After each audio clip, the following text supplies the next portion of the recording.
Welcome, everyone, to today's Explainer. We are about to go on a really fascinating journey together. We're going to explore how ancient philosophical maxims about the art of listening actually connect intimately with modern technological warnings about self-driving cars. Now, I know what you're thinking. That sounds like a completely unlikely pairing, right? But stick with me.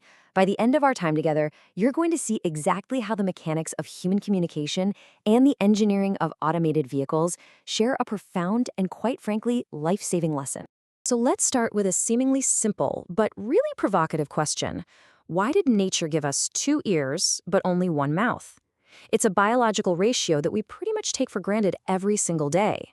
But I want to invite you to view this anatomical reality check as a mental model. Think of it as a built-in hint for how we should be interacting with the world around us. And this brings us right to the big idea of today's explainer, the talking paradox. This is the incredible concept that we actually say more and our words carry significantly greater weight when we talk less. You see, when we rush to speak, we accidentally create this massive cognitive bottleneck. Our brain's working memory only has so much capacity, and actively talking literally dampens our ability to process outside sounds.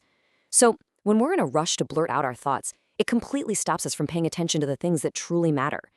Genuine connection requires active, conscious engagement. It just doesn't happen when we're coasting on conversational autopilot. All right, let's dive into Act 1, Ancient Wisdom, Modern Myths. Let's debunk a little history right off the bat. For decades, some of our absolutely favorite quotes about silence and listening have been totally misattributed. For instance, a 19th century translator named George Long mistakenly attributed the famous two ears quote to the Stoic philosopher Epictetus. And you've probably seen newspapers falsely crediting Abraham Lincoln or Mark Twain for the classic "remain silent" quote. Look, it's super common to attach massive historical names to obscure quotes to give them a bit more gravity. But the true credit for these ideas actually belongs to Zeno of Citium and a writer named Maurice Switzer. The story behind this first one is just brilliant. Zeno of Citium, he's the founder of Stoicism, originally used this biological reality check way back in the 3rd century. The story goes that there was this young man talking absolute nonsense, just launching into a rambling monologue. Zeno actually interrupted him with this exact phrase. He pointed out that nature gave us two ears and one tongue specifically so that our listening might double our talking. I mean, using human anatomy to politely tell someone to stop talking, that is a power move. Fast forward a few centuries to 1907, and Maurice Switzer pictured a very similar sentiment in his book of verse, Mrs. Goose, her book. Switzer's words hit the nail on the head when it comes to the talking paradox. Restraint builds leverage. Think about it. Talking endlessly usually just means recycling old ideas. But silence? Silence creates a massive information advantage. When you finally do speak, your words carry way more weight because they're actually based on observation, rather than just some desperate urge to fill the dead air in a room. Which brings us to Act 2, the attention trap. Now, we're going to pivot a bit and objectively walk through the SAE levels of driving automation. Down at the bottom, levels 0 and 1 represent basic driver assistance. We're talking about things like intelligent speed warnings or automatic emergency braking. Moving up, we hit level 2, which is partial driving automation. This gives you steering and braking support simultaneously, but it absolutely requires constant human supervision. Finally, we have levels 3 through 5. These are the developmental automated driving systems, climbing all the way up to fully autonomous robotaxis. That upper tier is still a highly unsettled and rapidly evolving landscape. And this creates a really fascinating tension when we look at the data for systems that are currently on the road.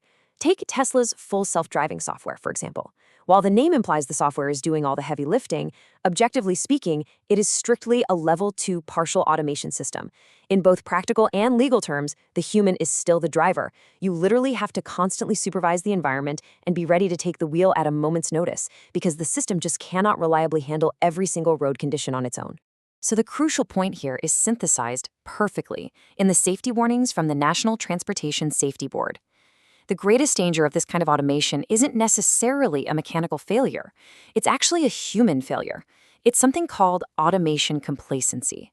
That's our innate human tendency to just completely tune out and disengage when a computer seems capable. It leads to these accumulated short distractions exactly when we should be intensely monitoring our environment. And that seamlessly bridges us to Act 3, Mind in Gear. This brings us to a fantastic piece of wisdom from Papa Q Bear, who was the father of our newsletter's author. He used this classic 1960s automotive metaphor to teach a very ancient lesson.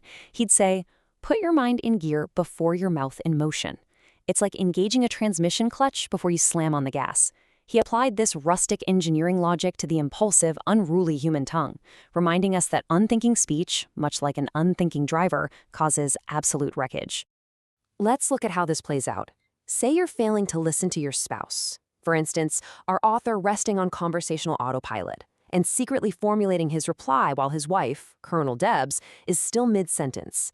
That creates a massive cognitive bottleneck. Functionally, that is exactly the same as the danger of level 2 vehicle automation complacency. Whether it's navigating a complex relationship or navigating down an interstate highway, putting things on autopilot is a trap.